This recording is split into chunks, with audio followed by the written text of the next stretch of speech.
Pooja plastic bottles fit every lifestyle, leak-proof, durable and made from 100% safe virgin plastic. Pooja plastic bottles. Sip smart, sip fresh. आइए अब आते हैं operation tiger पर। Operation tiger सफल रहा। यह operation Maharashtra में सत्ता पक्ष की तरफ से चलाने का एक दावा किया गया। महाराष्ट्र के सीएम देवेंद्र फडणवीस का यह तंज सच साबित हुआ। शिवसेना यूबीटी को लोकसभा में बड़ा झटका लग चुका है। उद्धव ठाकरे गुट के 9 में से 6 सांसद अब एकनाथ शिंदे की शिवसेना का हिस्सा हैं। पोस्टवार और बयानों के तीर लगातार चले।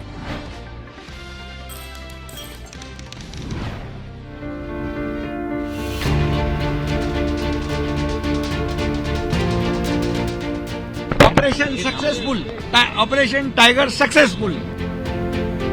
मुंबई में डिप्टी सीएम और शिवसेना प्रमुख एकनाथ शिंदे के नंदनवन बंगले पर हुई बैठक के बाद 6 सांसदों ने खुलकर शिंदे गुट का दामन थाम लिया। इसके बाद सभी सांसदों ने शिंदे के साथ प्रेस कॉन्फ्रेंस कर अपनी नई राजनीतिक पारी का ऐलान किया। इस मौके पर एकनाथ शिंदे ने इसे बाला साहब ठाकरे की विचारधारा की जीत बताया। शिंदे ने कहा कि 2022 में 40 विधायक उनके साथ आए थे और अब छक्का लग चुका है।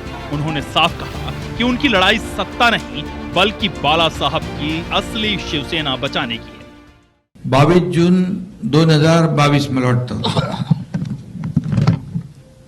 शिवसेनेने आम्ही उठाव केला होता। तेव्हा 40 आमदार सोबत सुरुवातीला होते आणि पुन्हा चौकार नाही षटकार आता मारलेला आहे। म्हणजे काय म्हणतो त्याला, सिक्सर। सीएम देवेंद्र फडणवीस ने इसे ऑपरेशन टाइगर का नाम दिया और शिंदे ने भी ये कहते हुए चुटकी ली थी कि वे कोई ऑपरेशन अधूरा नहीं छोड़ेंगे और आने वाले दिनों में और बड़ी राजनीतिक खबर सामने आ सकती है। जिन सांसदों ने उद्धव ठाकरे का साथ छोड़ा उनमें शेरडे के भाऊ साहब वाकचौरे, हिंगोली से नागेश आष्टीकर, मुंबई नॉर्थ ईस्ट से संजय नीना पाटिल, परभड़ी से संजय जाधव, उस्मानाबाद से ओम प्रकाश राजे निम्बालकर और यवतमाल से संजय देशमुख शामिल। इस राजनीतिक झटके के बाद उद्धव ठाकरे गुट में अब सिर्फ 3 सांसद बचे। वहीं आदित्य ठाकरे ने बागी सांसदों पर तीखा हमला बोला। आदित्य ने पोस्ट कर कहा कि इन नेताओं ने साबित कर दिया है कि उनकी वफादारी बिकाऊ है और उन्होंने लालच में आकर पार्टी छोड़ी। 2022 में विधायकों की बगावत से शुरू हुआ शिवसेना का सियासी विभाजन अब सांसदों तक पहुंच चुका है। सवाल यही है, क्या ऑपरेशन टाइगर यही थमेगा या फिर महाराष्ट्र की राजनीति में अभी और बड़े राजनीतिक धमाके बाकी? Bureau report, IBC 24।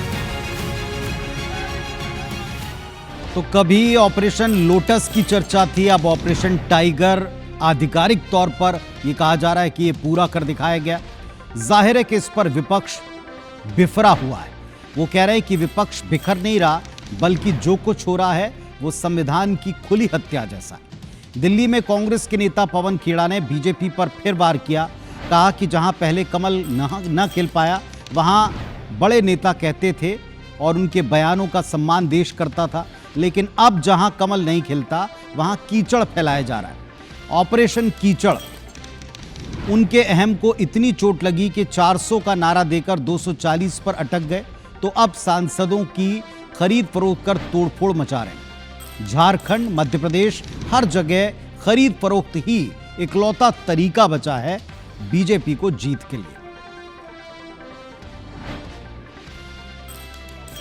पहले कीचड़ बिछाया जाता है, ऑपरेशन कीचड़। तो आप हैरान क्यों हैं? हमें ये इस बात की हैरानी है कि मोदी जी के अहम को इतनी चोट पहुंची कि वो 400 करते हुए 240 पे लड़खड़ा गए। दाएं बाएं से चोरी डकैती करके अपने MP खरीदे जा रहे हैं। क्यों खरीद रहे हो साहब? क्या जरूरत है? सरकार चल रही ना आपकी। या भरोसा नहीं है नायडू जी पर, या जनता दल पर भरोसा नहीं है? किस पे भरोसा नहीं? ये तो सीधे सीधे आप कह रहे हो कि साहब नायडू पर भरोसा नहीं है, नीतीश जी की पार्टी पर भरोसा नहीं है, तो चलिए मैं अपने घर में और चोरी करके MP बनूं।